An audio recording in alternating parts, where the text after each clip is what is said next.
ये एक अच्छाई है, ये सच्चाई है कि ये खेल चलता रहा है हमेशा।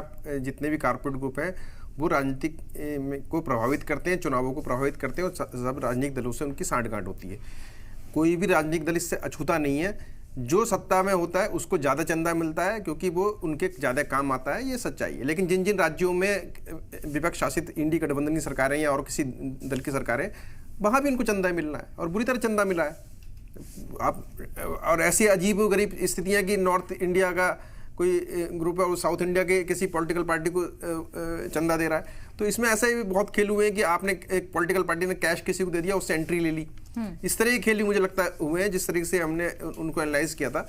और दूसरा है कि इससे भी कई गुना ज़्यादा और पैसा पॉलिटिकल पार्टीज के पास आया जिसका जिक्र ही नहीं है इस सारे खेल में, क्योंकि इस सारा इलेक्ट्रल बॉन्ड के थ्रू नहीं आया। क्योंकि अगर इलेक्शन के खर्चे लगाए जाएं तो वो तो कम से कम 2 लाख करोड़ के खर्चे हैं इस समय जो इलेक्शन में। कई हज़ार करोड़ रुपए तो अपना इलेक्शन कमीशन अभी तक पकड़ चुका है। हर दिन 100-200 करोड़ रुपए कैश पकड़ लेता है। वो पैसा कहाँ से आता है? वो तो इलेक्ट्रल बॉन्ड का नहीं है पैसा। वो तो हज़ारों करोड़ के लेन देन चल रहे हैं, लाखों करोड़ का खेल सारा हो रहा है।